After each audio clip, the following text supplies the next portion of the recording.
Welcome to the Brew Crew Review Podcast, the show by fans for fans of your Milwaukee Brewers.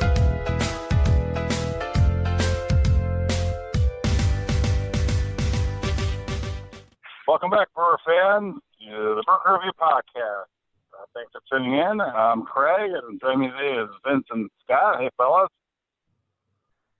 Howdy. Hey, Craig. Hey, Scotty. How's it going? Doing all right. The Brewers with a pretty good week, all things considered. Went 5-1 with a sweep of the Pittsburgh Pirates, and then coming in Pittsburgh, and then winning the series against the Rangers 2-1 to open up the homestand back at Miller Park. And this is, of course, on the heels of a pretty devastating 3-game sweep at Wrigley Field. I guess before we get to the nice positives of this week, let me just get your guys' thoughts on what your feeling was like after the last week's Sunday's loss against the Cubs. I don't know, to myself, and I think a lot of people in Brewers Nation, so to speak, it really felt like our season was done at that point. Obviously, with a nice bounce-back week, that's not necessarily the case, but I guess what were your initial thoughts after that series? I mean, for myself at least, I know it was against the Cubs and a big division rival. I don't know that I thought the season was done because there's still a lot of baseball left to be played. And we saw last year that, number one, anything can happen. And number two, the Brewers played really good baseball last September, and maybe we'll see that again this year. And I think, just generally speaking, the Brewers, there's still just a long way to go. So I didn't think that the season was done. Obviously, it's disheartening. And like we've said many times on this podcast, we've had opportunities to build up a lead in the division, and now we're obviously not where we want to be. But at the same time, there's still a lot of baseball left to be played. It's going to be an exciting last month of the year, I think. Yeah, I mean, I was definitely a little downtrodden, I guess. It's never great to lose one game to the Cubs, much less three. So, but it's still too early to call it, that's for sure. I mean, there's so many things that can happen in this crazy game. The only thing that was really great was we followed it up by taking care of business after that by, winning 5 of the next 6. So that definitely helps. I mean, when you look at the rest of the schedule for August, it's a little tough. I mean, there's no cupcakes in there. We got Twins, Nationals, Cardinals, Diamondbacks, Cardinals again, and then the Cubs. So it's definitely going to be a rough August, but you just have to hope to get through it. Then again, there was about 6 weeks where we were supposed to have an easy schedule, and that was our worst month and 2 weeks of the season. So, we just never know. And, let me ask you guys a real honest question. Was there ever a point that you guys thought that this division would be a cakewalk, or that we wouldn't be, fighting it out in the last week or so of the season? Because I really don't think that was the case. It just seems like, between the Cubs, the Brewers, the Cardinals, the teams are actually pretty close in talent on a lot of levels. And I just don't think that, I don't know, I would have been shocked if the Brewers would have just walked away with this division at any point. So I really don't think that we were ever not going to be in a very tight race on the stretch. Yeah, no, I'd agree with that. Yeah. I mean, we thought for sure that it was going to be, a fight to the bitter end, and we're hanging in there. Obviously, we're looking up at the Cubs. I guess we're technically sort of tied with the Cardinals right now. So, I mean, it's definitely going to be a dogfight all the way to the end. But having said that, I certainly hope that our win total would have been higher than what it is now. I mean, we're significantly lacking compared to where we were this time last year. So that's a little bit concerned. But what can you do? So are the Cubs, for what it's worth. Yeah. Yeah. No, I mean, I think the only reason we're feeling okay about our team is the fact that the other teams that we were expecting to be next with the Cardinals and Cubs, are the division at least, are also massively underachieving. And I'm sure at one point this season, all their fans also thought, well, this team's terrible. We're not going to win it. We're not going to make the playoffs. And we're feeling the same boat. The difference is between the Brewers last year and this year is the talent is just not overall there. Obviously, we have Yelich, best player in the league, and we've got Josh Hader. It's been a little bit mortal, I guess, this season with giving up a lot of long balls. But just overall, if you look at our bullpen, it's just night and day, much more terrible than last year. I mean, that was our strength of our team last year. And what we did is last year we combined a really solid offense with a lights out bullpen, unlike the Brewers our fans have ever seen, and then we paired that with guys that were in the rotation that were having either career years or playing above their talent level, in my opinion. And we really made a great run last year, obviously, but all those cards have kind of fallen down this year. I mean, with Scene and the rotation is just ridiculous as far as the talent level goes, and we're getting that all of a sudden getting this. It just feels like it's patched together, and even more patched together feels like the bullpen. So it's hard for me to have. I have hopes that we'll stay in the race until toward the end of the season, but I don't feel like this is a playoff team, and I don't feel that even if it snuck into the playoffs, we would go much of anywhere. Yeah, I don't know. I mean, you might be right on that, and certainly we were lacking in some of the depth that we had last year. I think some of the biggest culprits, and we did a show a few weeks ago that, we kind of gave guys in the bullpen a grade, and we've really seen some disappointing performances from some guys that we were counting on, and I'm hopeful that maybe at some point that can turn around. I don't know that I see that either, but so far so good on new acquisitions. Guys like Jordan Lyles, I mean, he's made a couple of starts and been outstanding for the Brewers. Maybe he's this year's Wade Miley here in the second half, Craig. I don't know. So maybe we'll see some contributions on the stretch from guys we didn't expect. Yeah, I guess that Wade Miley manage if we need some of that. And so far, like you said, Lyles has been giving it to us since we reacquired him. Also, if you had told me before the trade deadline that we'd continue past the trade deadline and with Jordan Lyles and Adrian Hauser as the last members of our rotation, I would have been like, what? But they're performing well since the trade deadline. Both those guys, Hauser was pretty great yesterday. And Lyles is great today. Unfortunately, no offensive support, but just overall, I'm kind of surprised that a couple of the main acquisitions at the trade deadline, Pomerantz and Maria, haven't actually been earmarked for our rotation teams, but more so for supporting our pretty terrible bullpen. So hopefully that can at least strengthen that, because I kind of like those arms better than Hauser and Lyles, to be quite honest with you. But it is what it is, and I guess it's the same formula where we're trying to get guys to throw 5 decent innings and turn it over to kind of a length of a bullpen, so to speak, even if it's not as quality as it was at the back end like last year. Yeah, that's true. And boy, that performance from Hauser yesterday, Craig, he reminded me out there on the mound of you at spring break, Panama City, or Nashville on 10-cent beer night, with his ability to kind of rally himself after having a little indigestion issues. Yeah, I bounced back from that. That was definitely. he was like spring break 07, man. That was awesome. Well, I mean, Hauser definitely proved to be a hurler on the mound. That's for sure. But he did have 10 Ks. So if we have to watch him puke, I guess, on the mound, then better him than us. So dynamite drop in, Scotty. That broadcasting school has really paid off. Yeah, it's really all coming together.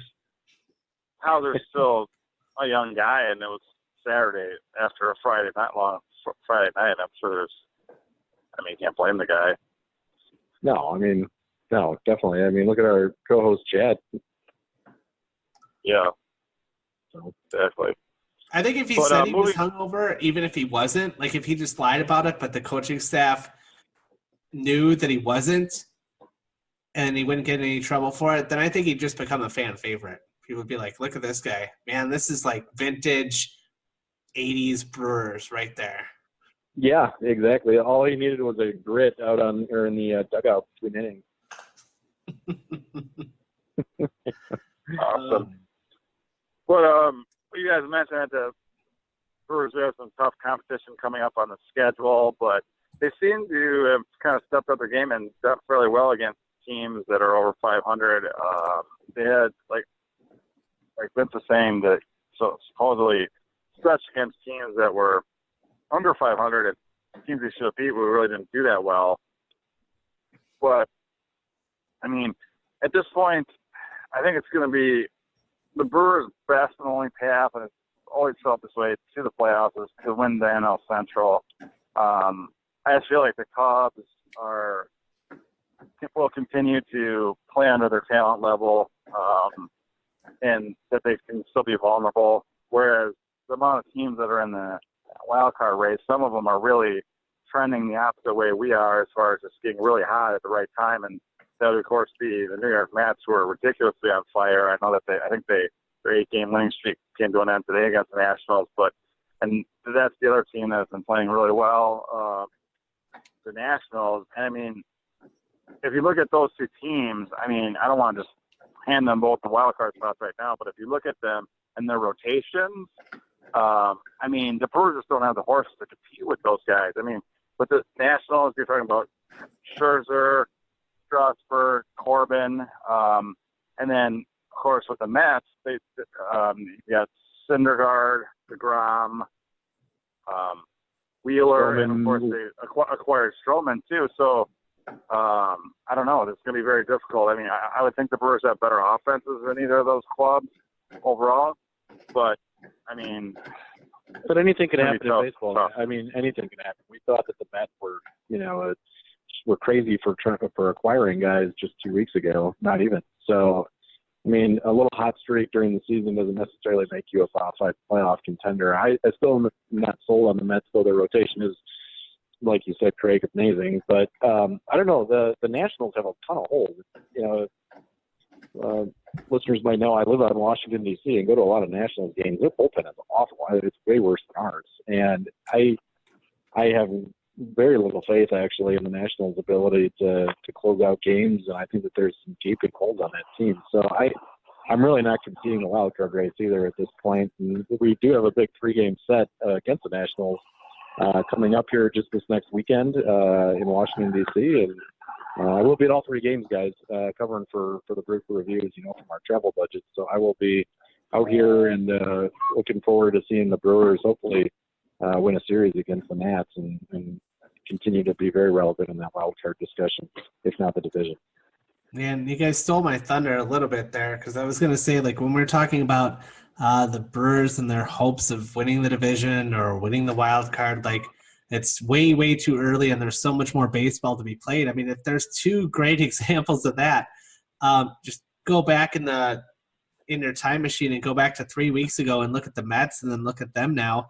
And then do the same thing with another great example, I guess, would be the Pittsburgh Pirates, who've completely forgotten how to play baseball. Like, I'm not saying that they were, like, in it or anything like that. I mean, they had, like, an absolute mega long shot of sneaking into, like, a wild card or something like that, but there was still a glimmer of hope, and then they just proceeded to, like, not win for, I don't know, 3 weeks. Yeah, probably because they traded Jordan Lyles too. But it's true. Yeah, it's true. We saw teams like, any team can get hot at different times of year. Look at the Padres. They had a good 3 weeks to open up the year, and they're sub 500 now. It's baseball is cyclical. I'm not convinced that the Nationals, though, and the Mets have much staying power. Maybe the Mets more than the Nationals, actually. I just think that their rotation's a little tick better, and then the bullpens are different. So I don't know. It's interesting. I guess the larger point being that the Brewers can, remain kind of where they're at and still in the race, or could be just as hot as the Mets are next week as the Mets are this week. Yeah, I mean, I think the Brewers really they still have, I believe, two series home and away against the Cubs, and I believe we have at least 2 series left against the Cardinals. Coming up, and there's only 6 weeks of baseball left to be played, so those are all going to be huge key games. Yeah. And I think that'll really determine our fate, what we do in those 12 games, I believe, that we have against our rivals. But outside of that, it feels like we just could have done a little bit more at the deadline. I know that there's no August deadline to talk about, but I really feel like I just don't understand why the last 2 or 3 off-season concerns we haven't concentrated on, stacking our prospects to trade for, like, a controllable starting pitcher, instead of just, like, this hodgepodge of journeyman, like, guys along the lines of Jordan Lyles as an example, or even Drew Pomeranz. I just don't get that. I'd rather, target a young, controllable guy with some upside and potential still. It just doesn't seem like the Brewers are interested in that. One quick well, go ahead. Well, I was going to say, maybe the problem is we had too many young, controllable starting pitchers that potentially, that have all that potential, but, I mean, it's not quite working out yet. I mean, Burns is still trying to figure it out. Peralta's back in the bullpen, but he was originally a part of it. And then, obviously, Woodruff, but he's hurt. So, I mean, we had some good, young, controllable starting pitching in our rotation. It's just that it hasn't worked out the way we wanted it to. Yeah.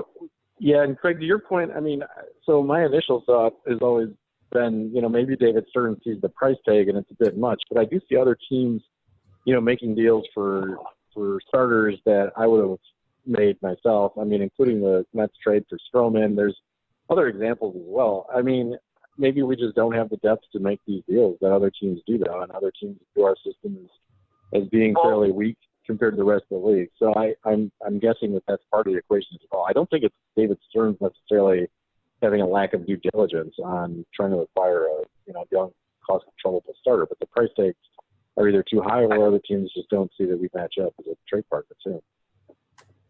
I just think Stearns really values offense over pitching overall. As an example, I mean, we could have, here's a hypothetical trade. I would say that Trent Grisham has more trade value than the guy that the Blue Jays acquired from the Astros, Derek Fisher, in trading for Aaron Sanchez, who, again, was controlled for a couple seasons, still a young arm with some potential. It really feels like that's a trade I feel like we could have and should have made. Just as a hypothetical, hindsight 2020, I don't know how much you guys value Trent Grisham. I really don't very much. I hope that he's a good player if he remains a Milwaukee Brewer, but I thought it was a mistake that when we drafted him over guys like Fluck or Buehler, who we really need pitching at the time. But obviously Grisham has finally made it to the major leagues and seems like he has some potential to be a regular outfielder. However, that's an area where the Brewers don't really have need as much. They have some more depth in the outfield, and it's so much easier to find like a free agent outfielder than as a key free agent starting pitcher, in my opinion. And I just feel that that was a trade I would have made. But I guess what are your thoughts, I guess, on Grisham overall? I think since our last podcast, I think made his major league debut as well. Well, Grisham has made a lot of adjustments, it seems to me, in the minors. So maybe he has, increased his value in his numbers through some changes on the field, which is always possible. And that's not going to be something that shows up in a scouting report from 4 years ago or 3 years ago whenever he got drafted. So I like what I've seen from him so far. He had a great year in the minors before he got recalled. So whether or not he was available and other teams just didn't necessarily buy into him, I mean, that could have just as well been an issue as David Stearns wanting to hoard outfield prospects, I think. So I don't know. I'm not sold on the idea that the Brewers valued him to the point where they wouldn't have traded him for a decent starting pitcher. And I'll also just say this, we're kind of in weird markets with the deadlines the last couple of years, and we look at a guy like we all talked about Gossman last year, and the Braves picked him up, and I remember that I talked about him as being a potential guy that the Brewers should acquire, and the prospects that were taken to get him probably would have been fairly decent. And look at him this year. I mean, he's just awful with Atlanta. I think he just got DFA'd. But anyway, guys can fluctuate and change their values pretty quickly in baseball. Yeah, poor Grisham. Like, he comes up in the bigs and he's hitting 300, and we're just bagging on the guy. Like, no, I mean, nobody's saying that we don't value Grisham.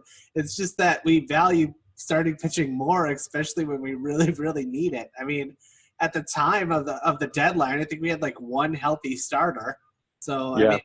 I mean, it was desperate times, desperate measures. And, I mean, to be able to get a guy like Aaron Sanchez, like to be able to overpay for a guy like that, I'd be absolutely thrilled. I mean, the guy could potentially be an ace of our rotation. So, yeah, that would be phenomenal. I'd love to see him make a move like that instead of nothing against Jordan Lyles. Jordan Lyles is going to, like, he's going to have like a Sabathia-like second half, Mm-hmm. and we're just going to be what? He's the Wade Miley of 2019, man. Book it. He's been on my fantasy team all year, but I don't play him very often. So if that means I have a little bit of faith in him. I hope you played him in April and May. He had a great April and May, and I think it was like, what was it, mid-June where he started getting hit really, really hard. But he had a good first couple of months of the year, and it's obviously too early to tell much. But since the trade with the Brewers, he's posted some great numbers. Maybe you could have your interns. Your interns could look up his numbers, but he's been good as a Brewer so far. I mean, there's nothing not to like about his performance on the field so far as a Brewer in 2019, and actually 2018 as well. For what it's worth, he was good for us last year too. I could tell you that he was gonna be a 2-start pitcher right after he got traded to us. 2 starts in 1 week in fantasy, and I think he got like 31 points or something like that. Like he pitched really well. And I was just looking at it and saying, 2 starts with Jordan Lyles. I want to do it. No. I think the big trade that landed us Jordan Lyles here before the trade deadline, I think that really meant that we were going for it. And I really feel that at this point we should not wait until the end of September like we did with Sabathia. I think right now we should start to consider starting him on 3 days rest. Heck yeah. We should offer him that contract extension. And pretty much from here until we make the playoffs, I think Jordan Lyles should be pitching every 4 days. But as a more serious question or point, should we offer him a deal like we did not offer Wade Miley last offseason? Because that deal would have been awesome for the Brewers to bring back a guy like Miley this year. Well, I mean, I don't think I guess if the same question is, should we start? Let's say hypothetically we go into 2020 with the question of should we keep Wade Miley as our fifth starter or should we let Freddie Peralta have those innings? Well, unfortunately, I'm going to say we should let Freddie Peralta have those innings because he's so young and has potential. Jordan Lyles is what he is, and he'd be readily available via trade again, apparently, if he signs with another team anyways. Yeah, maybe that's the right answer. I wish that we could have Wade Miley, though, in this rotation. I would just say that. No, I mean, I think most Brewer fans are with you on that one, especially for the amount that he signed with the Astros. Yeah, he got $5.5 million from Houston, and he's maintained his spot. He's pitched well, and he's in a great rotation, and he's still there. And the reports were they actually wanted to come back. So yeah, that's half as much as Suppan money. Think about that. Meanwhile, I mean, in hindsight, it really didn't make a ton of sense. Meanwhile, we've got Corbin Burns getting shelled in San Antonio, let alone the big leagues. What was his line last night, Scott? I think he gave up 9 runs in 3 innings or something. I don't know. Before you said that in San Antonio, I was going to be like, hey, but that's San Antonio, and it's a hitter's park. Well, yeah. Well, I mean, he's been shelled just about everywhere this year. Really hope he gets it figured out. Yeah, me too.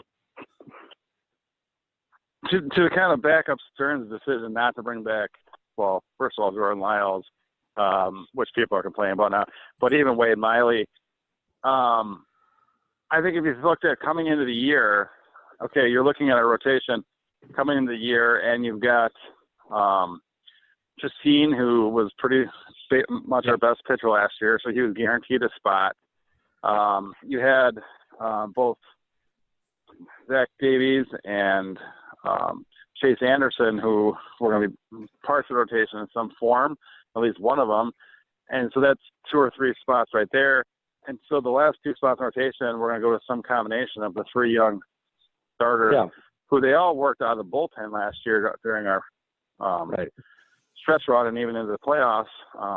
Talking about Peralta, Burns, and Woodruff. So I think the plan was that 2 or 3 of those guys were going to get major innings. And by sending a guy like Miley or Lyles, which has been great for depth, at the time didn't make a ton of sense just from the roster crunch, knowing that the plan was the long-term plan was to try to get those guys to be solid numbers rotation. Obviously, Woodruff was the one who took off. No one could have guessed who was going to be the best pitcher out of those 3 coming in this year.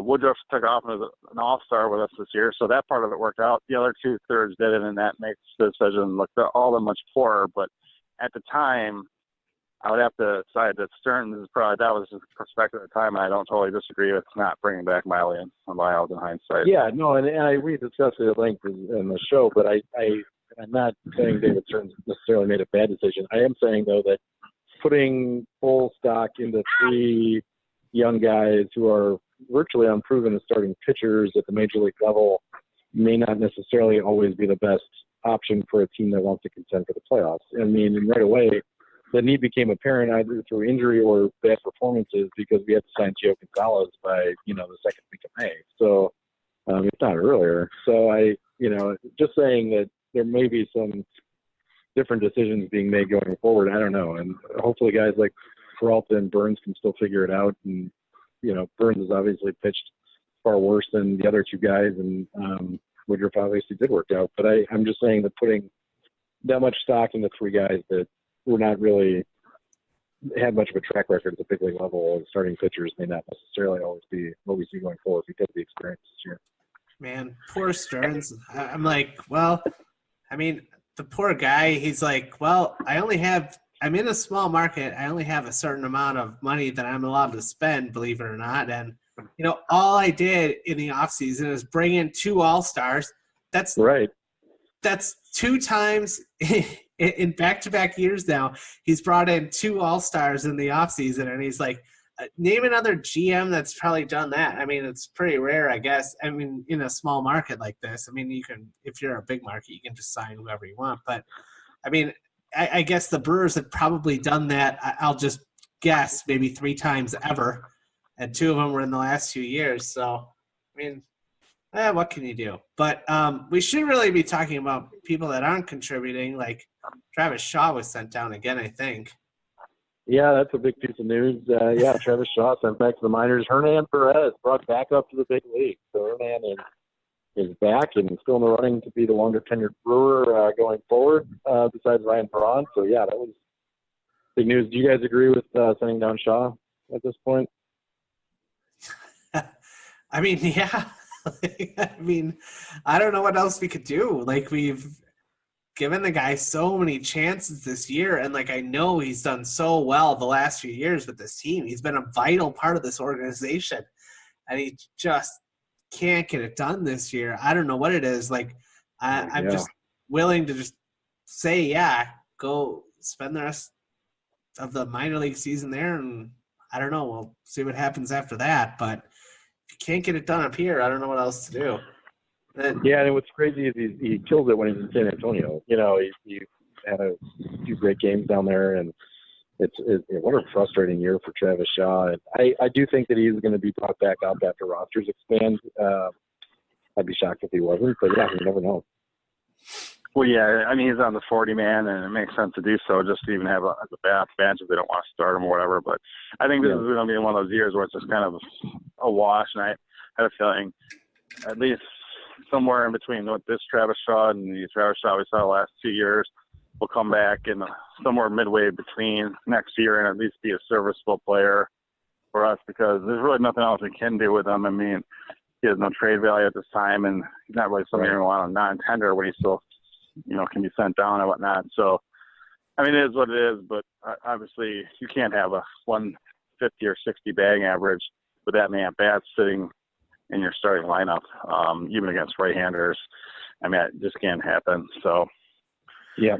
But anyway, yeah, I mean, that's a great point Scott made, though, as far as, I mean, Stearns signing, guys that become all-stars. I mean, and again, there's sometimes the acquisitions we made are sometimes at a position where it doesn't seem like we have an apparent need. Like when right after we got Yelich, we're like, oh, our outfield's set now. A couple hours later, oh wait, Kane too. Oh wait, where are we gonna play everyone? We got Santana, we got this. Like, what the heck is Stearns doing? Well, he's signing all-stars apparently, and actually NL MVPs. Or trading for them. But and now this year with like Moose, who was a member of our team last year, but again, we were like, well, we don't have anywhere to play him. Well, it was obviously a smart signing because Moose is an all-star and Shaw is not even a major leaguer apparently. So yeah, and thank goodness moves back, and he is a free agent at the end of this year. It'll be really interesting to see what happens with Mike Moustakas. Yeah, and that Grandal thing was just something I think that fell in the Brewers' lap. I mean, to be able to sign an all-star player on a one-year deal as a free agent at a position like catcher, that's just incredible. I mean, that sign is really what gave me hope that we were really going to make a run again this year. It just let's hope for the best moving forward. But one other thing I wanted to point out about the fact that, Peralta, Burns, and Woodruff, cost-controlled stars like that that do develop, like Woodruff has this year, are just so valuable to small market teams. However, to large market teams, they're not as important. Like, for example, the Yankees, if the Yankees going into this year were the Brewers, they would have just traded 2 or 3 of those guys for a more established player. And they have the luxury of doing that because, they use their farm system to make trades to strengthen proven guys at the major league level. For a small market team like the Brewers, they're better off developing those guys and hoping that they become something good, because that way they have years and years of control over them. Where the Yankees and teams like that can just punt those years of control. If one of those guys turns out great, it doesn't matter because they've already, traded for another guy, or plugged in a hole because they've got the money. If they create a hole, they can just plug it with, filling in with another free agent or something. So it's unfortunate, but I don't fault the Brewers' plan of trying to give those guys the innings going into this year. I just, unfortunately, it's only worked out. And you can't say it's been full failure because if you had told me one of those guys is an all-star pitcher this year, I was like, I'll take it. And that'd be Woodruff. So, yeah, for sure. What can you do? For sure. He's injured right now. One of the biggest issues that I've had is that with Corbin Burns, he's really depreciated as an asset as well. So we can't do what we could have done in the offseason or last year. Not that we would have, but to use him as a trade chip, it would have been. He certainly would have had a ton of value last year. But now I think it's going to take a long time for him to rebuild his value. I think if we ever did want to put him on the block. Yeah. Guys, we only have like 2 minutes left. I guess I'll throw out these little tidbits in that if Shaw was actually hitting his hat size, then maybe it would give us some leverage with Moustakas in the offseason. But as it is now, we have a gaping hole at third base if he decides to walk. And then, the other thing that we haven't mentioned yet was Christian Yelich was out basically the entire homestand. And for us to be able to go 5-1 with his in his absence was definitely a huge thing. So kudos to the team for stepping up. But looking at next week's schedule, if we want to make a quick prediction, I suppose, we only got a 5-game series, right? Or 5 games next week? You're supposed to know this, Scott. 2 at home against I checked with your interns, but I know we got a 2-game home set come up here against the Twins. And then we got 3 games out in Washington, D.C. with the Nats. I'll say we'll go 2-1 against the Nats, play with the Twins. Yeah, I would say a 3-2 week seems pretty plausible. Hopefully Scherzer's still out. I know I don't know if he's returning from injury anytime soon, but hopefully it's not this week. I want to go to Washington, and the Twins obviously are a hot team, but they've been caught from behind by the Indians, and I believe that they're neck and neck now for that division lead. Yeah. So those games are going to be really important. Scotty, what's your really prediction? Important for the Twins, just like us. Sorry, straight. Scotty, what's your prediction? Assuming that Yelich is actually back now, just because he did get that pinch hit, I'm hoping he's actually going to be starting again, especially with the days off during the week. I think that'll give him a little rest. I'm going to say 3-2 also. How boring. All right. Well, let's Craig, I'll sign it off for you to sign off on the show here, but just wanted to say congrats to Devin Williams quick for making his debut with the Brewers, his major league debut as well. And remember to follow us on Twitter at BrewPreview1 or send us your questions at BrewPreview Podcasts with an S. And a quick thanks also to our anonymous source, Tom Carter. Thanks, Tom. Oh, wait. Oh, well, we don't even have time to explain it. Just stay classy and go Brewers. Sorry, Tom. All right. Thanks for tuning in, everybody. We'll see you next week. Go Brewers. Go Brewers. Stay classy, Wisconsin. Dude.